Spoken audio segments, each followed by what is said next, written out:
یہ سیاہ مکعب جو دنیا بھر کے مسلمانوں کے لیے عقیدت کا مرکز ہے، لیکن دیکھنے میں یہ سادہ سی عمارت اپنے اندر معجزات، تباہی اور اسرار کی ایک ایسی تاریخ چھپائے ہوئے ہے جو شاید بہت کم لوگ جانتے ہیں۔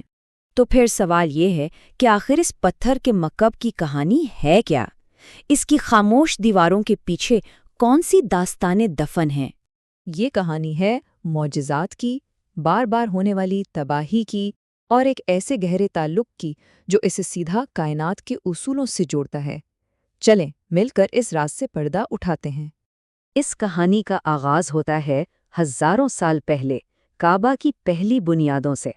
اسلامی روایات کے مطابق اس کی سب سے پہلی تعمیر حضرت آدم علیہ السلام نے کی تھی۔ وقت گزرتا گیا اور پھر حضرت نوح کے دور میں آئے عظیم سیلاب نے اسے صفحۂ ہستی سے مٹا دیا۔ صدیاں بیت گئیں، یہاں تک کہ اللہ کے حکم سے حضرت ابراہیم علیہ السلام نے اس کی گمشدہ بنیادوں کو دوبارہ ڈھونڈ نکالا اور اسے از سر نو تعمیر کیا۔ لیکن ایک دلچسپ بات یہ ہے کہ حضرت ابراہیم کا بنایا ہوا کعبہ آج کے کعبے جیسا نہیں تھا۔ وہ مستطیل یعنی ریکٹینگولر شکل کا تھا، اور آج جو ہجر اسماعیل یعنی وہ آدھے دائرے کی دیوار باہر ہے، وہ اس وقت کعبے کے اندر شامل تھی۔ اس کے 2 دروازے تھے، ایک اندر آنے کے لیے اور ایک باہر جانے کے لیے، اور اونچائی بھی آج سے آدھی یعنی صرف 9 ہاتھ تھی۔ اسی تعمیر کے دوران 2 سب سے مقدس چیزیں کعبے کا حصہ بنیں۔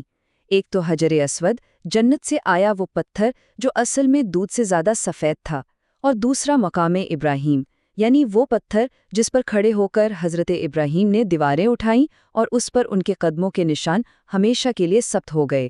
بنیاد تو رکھ دی گئی، لیکن اصل کہانی تو اب شروع ہوتی ہے۔ کعبہ نے اس کے بعد آگ اور پتھر کی ایسی آزمائشیں دیکھیں جن کا تصور کرنا بھی مشکل ہے۔ اس کی تاریخ حملوں اور تباہی کا ایک نہ ختم ہونے والا سلسلہ ہے۔ 570 عیسوی میں ابرہہ نے ہاتھیوں کے لشکر سے حملہ کیا۔ پھر 683 اور 692 میں امویوں کے محاصروں میں اس پر منجنیکوں سے پتھر اور آگ برسائی گئی۔ پھر 930 عیسوی میں تاریخ کا وہ سیاہ باب رقم ہوا جب کرامتہ نے نہ صرف اس کی بے حرمتی کی بلکہ حجر اسود بھی چوری کر لیا، اور آخر میں 1629 کا وہ عظیم سیلاب جس نے اس کی دیواروں تک کو گرا دیا۔ ابرہہ کا حملہ تو خاص طور پر ایک معجزہ تھا۔ وہ ایک بہت بڑا لشکر لے کر آیا جس میں ایسے دیوے ہیکل ہاتھی تھے جو عربوں نے پہلے کبھی نہیں دیکھے تھے۔ ان کا مقابلہ کون کرتا؟ لیکن پھر آسمان سے چھوٹے چھوٹے پرندوں نے ان پر پتھر برسائے اور پوری فوج کو تباہ و برباد کر دیا۔ لیکن تاریخ کا سب سے تاریک باب شاید 930 عیسوی میں لکھا گیا، جب کرامتہ کے رہنما ابو طاہر الجنابی نے حج کے دوران مکہ پر حملہ کر دیا۔ اس نے یہ الفاظ کہے اور پھر 20 سے 30 ہزار حاجیوں کو کعبہ کے سامنے شہید کر دیا اور ان کی لاشوں سے زمزم کا کنواں بھر دیا۔ اور یہی نہیں، اس نے حجر اسود کو بھی اکھاڑ لیا اور اپنے ساتھ لے گیا۔ ذرا تصور کریں، پورے 22 سال تک کعبہ اپنے سب سے مقدس پتھر کے بغیر رہا۔ یہ پورے مسلم دنیا کے لیے ایک گہرے صدمے کا دور تھا۔ تو اتنی تباہ کاریوں کے بعد آج جو کعبہ ہم دیکھتے ہیں وہ اپنی موجودہ شکل تک کیسے پہنچا؟ اس کے لیے ہمیں جدید دور کی تاریخ میں جھانکنا ہوگا۔ 1629 کے سیلاب کے بعد اس کا سہرا جاتا ہے عثمانی سلطان مراد چہارم کو، جنہوں نے اس کی مکمل تعمیر نو کا حکم دیا۔ یمن اور مصر سے بہترین کاریگر بلائے گئے اور اسے ایسے مضبوط پتھروں سے بنایا گیا کہ آج تقریباً 400 سال بعد بھی اس کی وہی مضبوط اور مربع شکل قائم و دائم ہے۔ اور کہانی یہاں رکی نہیں، 20ویں صدی میں بھی اہم تبدیلیاں آئیں۔ 1924 میں چاروں فقہوں کے لیے جو الگ الگ نماز کی جگہیں تھیں انہیں ختم کر کے تمام مسلمانوں کو ایک امام کے پیچھے متحد کر دیا گیا۔